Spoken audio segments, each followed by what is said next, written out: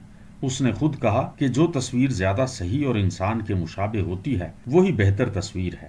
اس سے ثابت ہوتا ہے کہ کیوں ایک ہی قسم کی قوتوں نے اٹلی میں مصور پیدا کیے اور جرمنی میں لوتھر۔ دیورا بن جمہوریت پسند تھا، وہ بلند رتبہ مستبدوں یا بڑے بڑے تاجروں کی خدمت گزاری پر کانے نہ رہا جس طرح اطالوی کانے تھے، بلکہ اسے اپنے کمالات کا اظہارہ چوبی کتبوں اور تصویروں میں کرنے سے خاص مسرت حاصل ہوتی تھی۔ چوبی تصویروں اور چھاپے کے اتحاد سے وہ بائبل گھر گھر پہنچ گئی جو پروٹسٹنٹس نے مرتب کی تھی۔ انسانی زندگی کے متعلق نئے نقطہ نگاہ نے شمالی ملکوں کو ریبلائز کی ہنگامہ آرائی اور جرمنوں کی صابرانہ سنجیدگی کے علاوہ بھی بہت کچھ دیا۔ ہر انسان اشیاء کی سطح پر روشنی پڑتی ہوئی دیکھ کر خوش ہوتا ہے، ساتھ ہی سایوں کا اندازہ بھی کر لیتا ہے۔ بھوک کی حقیقی حیثیت اپنی جگہ مسلم، پھر بھی روح انسانی میں جذبے اور استعجاب کا تموج دیکھا جا سکتا ہے۔ یہ لامحدود آرزوؤں اور تمناؤں کی عظمت و شان ہے جو انسانیت کا منتہا ہے۔ ولندیزی دیمبرا کو خوب معلوم تھا کہ زندگی کو اس کے حسن و کمال کے ساتھ معروضی طریق پر دیکھنے کا طریقہ کیا ہے، تاہم ناگزیر تاریکی میں جہاں روشنی پہنچ گئی ہے، نادیدہ داخلی اشیاء اور غیر متحقق کارہائے روح کے اسرار کی طرف اشارے ملتے ہیں۔ ریمبراں ایک توازن اور ایک ضبط و نظم ہے، نیز یہ اشارہ کہ نصف بات کہی نہیں گئی، یہ چیز اطالویوں کے حسن کامل کی محدودیت سے بھی مختلف ہے اور فلینڈرس کے پیروان ریبلائز کی غیر متنوع تکرار سے بھی مختلف ہے، جس کی ہر چیز ہموار بحر بے کراں کی طرح ایک سطح پر ہے۔ اس لحاظ سے ریمبراں عہد الزبتھ کے بڑے بڑے شاعروں اور ڈرامہ نگاروں کا ہمنوا و ہم فکر ہے، جس طرح ہالینڈ تمام سرزمینوں میں سے انگلستان کے ساتھ زیادہ مشابہ ہے۔ شیکسپیئر کی تصویر کشی کا دائرہ ریبلائز کے دائرے کی مانند وسیع ہے، ساتھ ہی حد درجہ گہرا ہے۔ وہ کسی ایک بات کو غیر مختتم ندی کی طرح کہے جانے کا محتاج نہیں، کیونکہ اس کی دنیا محدود اشکال کے لامتناہی اقسام سے آباد ہے۔ اس کے ہاں حفظ و ضبط ایک ایسی قوت کا آئینہ دار ہے جو ریپلائز سے حد درجہ زیادہ بڑی ہے، اور معلوم ہوتا ہے کہ اس کا ذخیرہ کبھی ختم نہ ہوگا۔ وہ ہمارے سامنے ہر قسم کے آدمی کو ہر حالت میں پیش کرتا ہے، لیکن یہ امر خاص توجہ کا محتاج ہے کہ مذہبی بزرگوں کو اس کی محفل میں قطعاً بار نہیں۔ اس کا ہر فرد داخلی روح حیات کی بنا پر حرکت کرتا ہے۔ بعض کردار بڑے اہم اور گوناگوں خصائل سے متصف ہیں، لیکن سب کامل محدودیت میں زندگی بسر کرتے ہیں۔ زبان کے اعتبار سے بھی اس کی شاعری قوی اور توانا زندگی کی دولت سے لبریز ہے، اور اس میں اکثر معاصرین کی طرح لفاظی و عبارت آرائی کا تحکم ناپید ہے۔ ہر کردار میں جسمانی زندگی سے انتہائی محبت پائی جاتی ہے۔ زندگی کی نئی قدروں کا یہ جوہر اس کے ڈرامے عدلے کا بدلہ میں خلاصتاً پیش کر دیا گیا ہے۔ ڈیوک زندگی کی بے حقیقی کے متعلق قرون وسطیٰ کے افکار پیش کرتا ہے۔ کلاڈیو بحالت اسیری صرف یہ کہہ کر حقیقت واضح کر دیتا ہے کہ مرنا بڑا ہی خوفناک ہے۔ یہ حقیقت بھی واضح رہنی چاہیے کہ شیکسپیئر کے کرداروں میں انسان شناسی کی روح اپنے عہد کے محدود افکار یا فلسفوں سے مصروف پیکار نہیں، بلکہ فطرت انسانی کی ان آفاقی قوتوں کے خلاف صف آرا ہے جو ہر مخصوص ذہنی وضعیت سے وراء الورا ہیں۔ وہ کردار خاص انسانیت کی بنا پر زندہ ہیں، آنے والے دور کے خیالی مسائل سے بالکل بے نیاز ہیں، خواہ وہ ملٹن کے عہد کے دینی منازعات ہوں یا والٹیئر کے عہد کے سائنٹیفک مباحث۔ انسان شناسی کو فطرت انسانی کے اندر کی قوتوں سے انتہائی عملی دلچسپی تھی۔ اسے زندگی کے وسیع تر منظر کے باب میں انسانی عقائد سے چنداں سروکار نہ تھا۔ گویا اس انسان شناسی نے 13ویں صدی یا 18ویں صدی کے مقابلے میں بشر کو کائنات کے اندر زیادہ مرکزی حیثیت دے دی تھی۔ 13ویں صدی کا خاص تعلق خدا سے تھا اور 18ویں صدی کا مسائل قدرت سے۔ شیکسپیئر غالباً بڑا فنکار تھا، اسے اطالوی روح سے زیادہ ہم آہنگی تھی۔ یہی وجہ ہے کہ انگریزی جذبات کے ہر پہلو کو زیادہ سے زیادہ صحیح طریق پر پیش کرتا رہا۔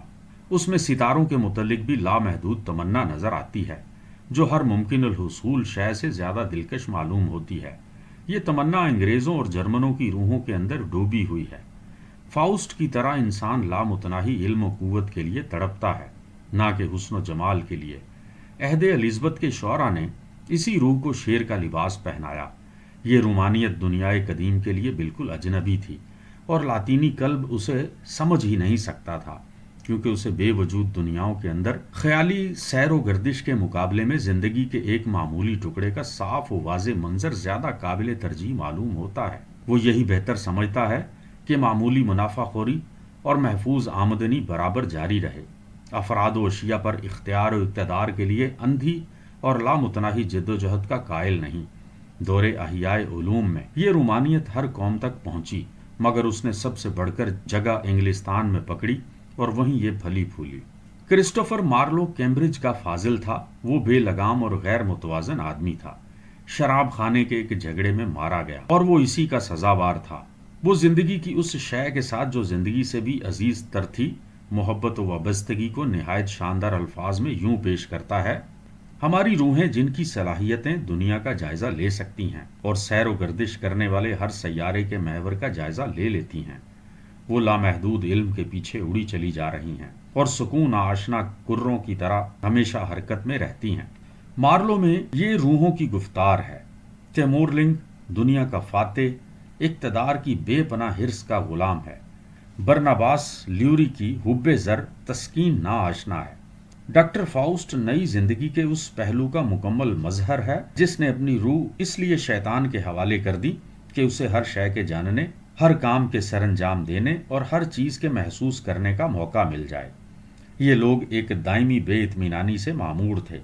انہیں کسی عظیم القدر مبہم شے کی ہمت قائم رہنے والی تمنا تھی، جو ان کی گرفت میں آ جاتی تو قوت بن جاتی۔ فاؤسٹ سائنس کے لیے نہیں، عقل و دانش کے لیے نہیں، ذی فہم قلب کی داخلی عظمت کے لیے نہیں۔ احیاء علوم کو 13ویں صدی کے مقابلے میں اس پر بدرجہ کم توجہ تھی۔ وہ بے پروایانہ نئی دنیائیں سمیٹتا چلا جا رہا تھا جنہیں حقیقی صورت میں دیکھنے کا اسے کبھی خیال نہ آیا، بلکہ شخصیت کی اس ترقی و برتری کے لیے تڑپتا تھا جو قوت و قدرت کے ساتھ آتی ہے۔ فاؤسٹ اس لیے ہاتھ پاؤں مار رہا تھا کہ فلسفہ مکروہ، نفرت انگیز اور مبہم ہے۔ قانون اور طبیعیات دونوں حقیر چیزیں ہیں۔ الہیات کا درجہ ان تینوں سے گرا ہوا ہے۔ وہ جادو ہے جس نے مجھے مسحور کیا۔ حقیقت یہ ہے کہ جادو ہی نے اس دور کو مسحور کر رکھا تھا۔ وہ جادو جو قوت کے حصول کے لیے فہم اور بصیرت سے دستبردار ہو جاتا ہے۔ قوت بآسانی حاصل ہو جاتی ہے، مگر فہم و بصیرت کے بغیر وہ جلد صرف بھی ہو جاتی ہے، جس طرح فاؤسٹ کی خواہشات کے حقیر طفلانہ پن نے اسے ضائع کر دیا۔ اس نے اپنی روح محض نفسانی خواہشوں کی تسکین کے لیے فروخت کر دی۔ غیر مہذب شمالی اقوام قوت کی اس تمنا کے سلسلے میں شاذ ہی یہ پوچھنے کے لیے رکیں کہ قوت کس غرض سے حاصل کی جا رہی ہے۔ فرانسس بیکن سمراٹ سائنس کا داعی تھا، جس نے اندھا دھند اپنے عہد کے سائنٹیفک اکتشافات کی مخالفت کی، جو جانتا تھا کہ علم بہت بڑی قوت ہے اور اس کے بل پر سب کچھ کر لینا ممکن ہے۔ وہ صرف اس لیے گر گیا کہ اس میں عام دیانت نہ تھی۔ یہ اسی ڈاکٹر فاؤسٹ کی روح تھی جس کی وجہ سے دنیائے حاضرہ نے اسرار قدرت کے لامتناہی عطیے ضائع کر دیے۔ ہماری سائنس کو واقعی اکثر جادو کی حیثیت حاصل رہی۔ کہنا چاہیے یہ سفلی جادو تھا جو اپنے ساتھ تباہی لاتا ہے۔ ہمیں ایٹم کے اثرات معلوم ہو گئے، ہم تارپیڈو اور زہریلی گیس بنا سکتے ہیں۔ تاہم قوت کے لیے بیکن کی اس پیاس کے پیچھے کیا ہے جو مانچسٹر کے غیر دلچسپ تنزل اور امرتسر کے سامراجی قتل عام کی طرف لے جاتا ہے؟ یہ اس دور افتادہ شے کے لیے داخلی سعی و کوشش اور جد و جہد ہے جو ان ایجادات کو بہرحال محض کھلونے سمجھتی ہے۔ راہب رخصت ہو گیا اور زندگی سے آگے درجہ تکمیل کے لیے تگ و دو کی جگہ زندگی کو زیادہ سے زیادہ بھرپور طریق پر بسر کرنے کی جد و جہد نے لے لی۔ باقی رہا یہ امر کہ آیا اسے ترقی اور پیش قدمی کہہ سکتے ہیں تو فیصلہ دوسروں کے ہاتھ میں ہے۔ ہم صرف یہ بتا سکتے ہیں یا برونوں کے ساتھ گنگنا سکتے ہیں جو اطالویوں میں سے عہد الزبتھ کے شعراء کا زیادہ سے زیادہ ہم نوا تھا۔ اگر ہم اس نسب العین تک نہ پہنچ سکیں جس کی تمنا ہے، اگر اس کے لیے تگ و دو کی شدت روح کو کاملاً جلا دے، تو بھی ہمارے لیے یہی بہتر ہے کہ روح شایان طریقے پر جلے۔ انسان پروری کی منحرف لہریں۔ ظاہر ہے کہ ہمیں انسان شناسی کے واحد ہم آہنگ تقاضے کے بجائے نئی روح کے متعدد مختلف پہلوؤں پر گفتگو کرنی چاہیے۔ اس دنیا میں انسانی زندگی کے متعلق جو لہریں اٹھیں، انہوں نے مختلف قلوب میں مختلف شکلیں اختیار کیں۔ ان لہروں نے فوق الفطرت نجات کے قدیم مسئلے کا نیا جواب تو نہ دیا، البتہ اسے زیادہ سے زیادہ پیچھے کی جانب دھکیل دیا۔ انسان شناسی کی روح میں یہ اختلافات، جن کا سب سے اہم پہلو یہ تھا کہ شمالی ممالک اور جنوبی ممالک کے درمیان اختلافات پیدا ہوئے، ان نئی قومی شکلوں کا ایک ابتدائی مظہر تھے جن میں یورپ کی زندگی ڈھلنے والی تھی۔ یہ لہریں مختلف روایات سے اٹھیں اور ان میں ایک حد تک لاطینی قوموں اور غیر مہذب قوموں کے درمیان قدیم اختلاف بھی کار فرما تھا۔ انہوں نے اٹلی اور جرمنی کے مختلف طبعی حالات اور مختلف اقتصادی مشاغل کی بنا پر خاص شکلیں اختیار کیں۔ سطحی طور پر دیکھا جائے تو اٹلی کی انسان شناسی بڑی حد تک ماضی سے انقطاع کا نتیجہ تھی۔ شمالی اقوام کے متعلق نظر آ رہا تھا کہ انہوں نے پرانی روح قائم رکھی ہے، لیکن شمالی اقوام ہی تھیں جنہوں نے ان قوتوں کو محسوس کیا جو نئے عہد پر حاوی ہونے والی تھی۔ ان قوموں نے کلیسا سے قطع تعلق کیا، تجارت، صنعت و حرفت اور سائنس پر متوجہ ہو گئیں۔ اٹلی اپنی قوت شاندار اسراف میں ضائع کرتا رہا، پھر بہت جلد زراعت اور قرون وسطیٰ کی روح حیات کی طرف لوٹ گیا۔ اطالوی انسان شناسوں کے لیے زندگی اصلاً خوش بصری اور تخلیق تھی۔ جرمنوں کے لیے محنت و مشقت اور ضبط نفس، اطالیوں کے ہاں مسیحی منصوبے کی جگہ یونانی اخلاقیات نے لے لی، جن میں زندگی ایک فن تھی جو واجبات کے تمام احساسات سے آزاد تھی۔ مذہبی دلچسپی ان کے لیے چنداں قابل توجہ نہ تھی، البتہ مذہب حسن و جمال کا معاملہ الگ ہے۔ اطالویوں کے نزدیک نصب العین ایک آفاقی انسان تھا جس میں لیونارڈو کی شخصیت کے مکمل اوصاف موجود ہوں۔ وہ ہر شے کو اپنے اندر جذب کر لینا چاہتا تھا۔ اس کی ثقافت بھی مختلف اجزاء کا مجموعہ تھی جس میں یونانیوں، رومیوں اور مسیحیوں کے متصادم عناصر شامل تھے۔ اس نے ان تمام عناصر کو ایک آفاقی اشاریت میں جمع کر لیا تھا۔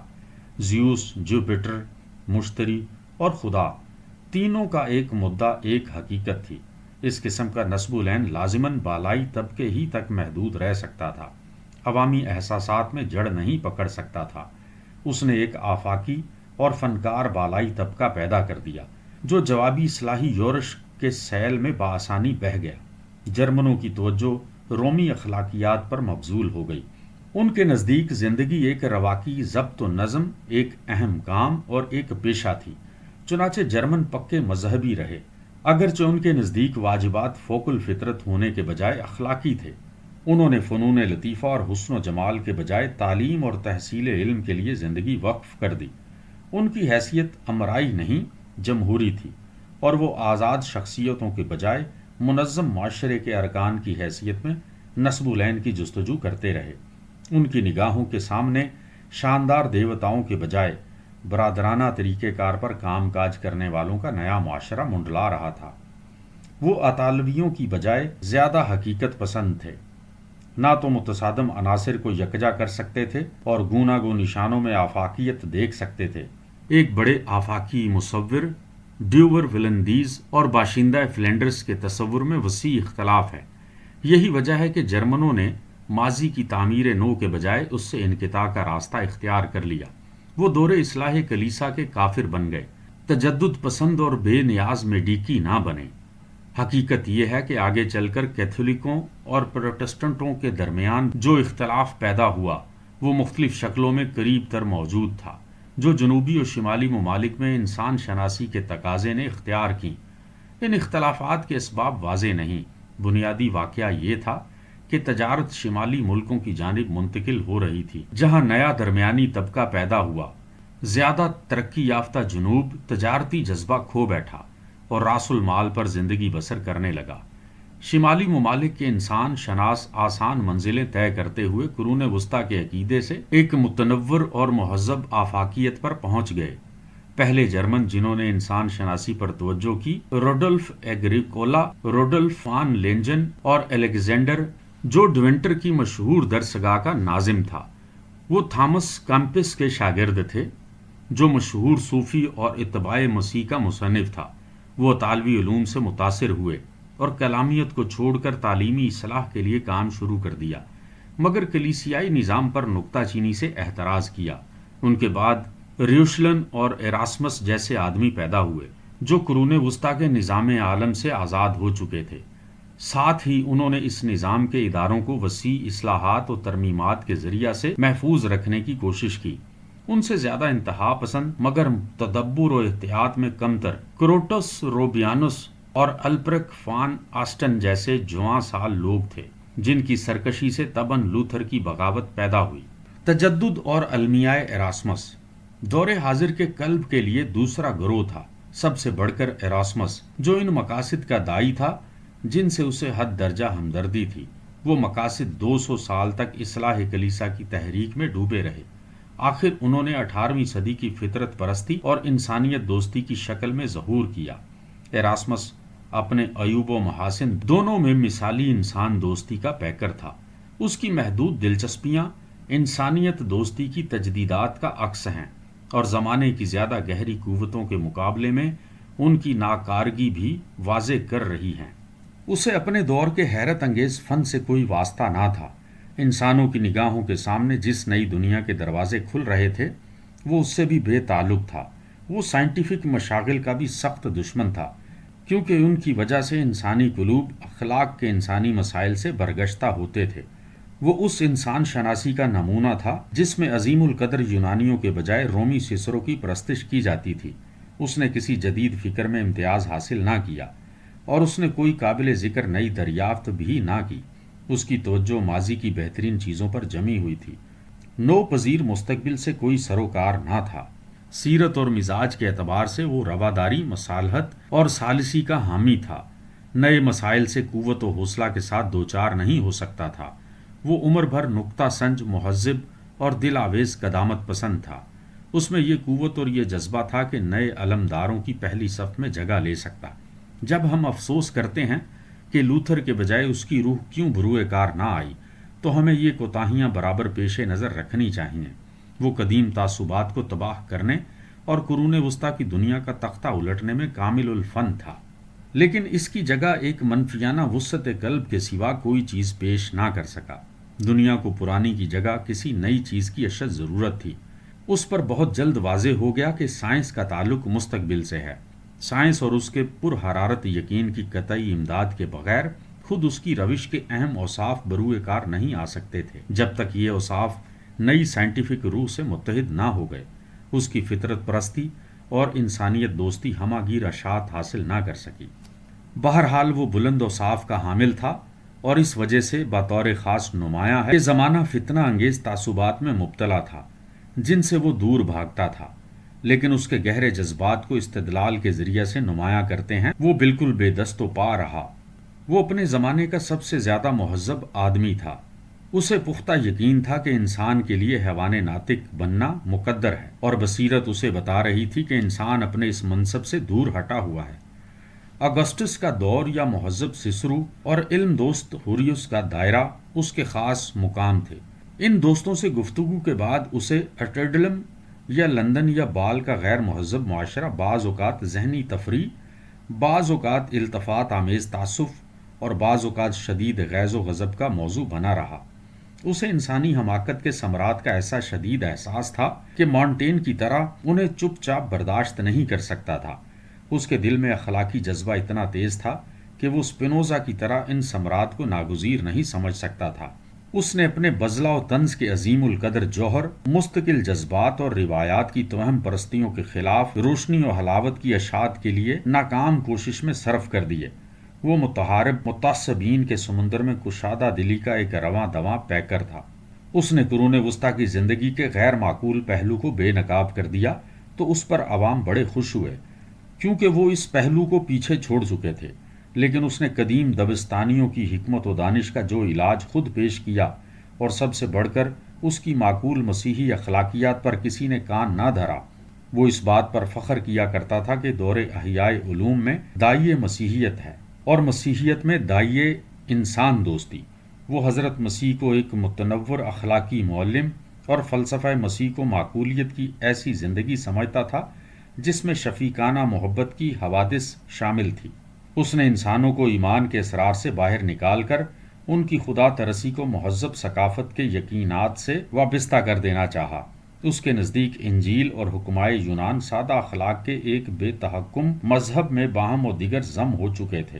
حکمائے یونان کے متعلق اس نے لکھا، جب میں ان بڑے آدمیوں کی بعض تحریرات پڑھتا ہوں تو یہ کہے بغیر باز نہیں رہ سکتا کہ اے مقدس بزرگ سقراط، میرے لیے دعا کیجیے۔ ان کا فلسفہ محبت میں دیکھنا چاہیے، نہ کہ منطقی قیاسات میں۔ یہ زندگی ہے، نہ کہ بحث و مباحثہ۔ یہ روحانی فیضان ہے، نہ کہ ضبط و نظم۔ یہ اپنے آپ کو بدلنا ہے، نہ کہ استدلال میں گم ہونا۔ خدا کے لیے بتائیے مسیح کا فلسفہ اور کیا ہے؟ ان مقاصد کے ساتھ اسے اپنے گرد و پیش تادیب و گوشمالی کے لیے بہت سے آدمی مل گئے۔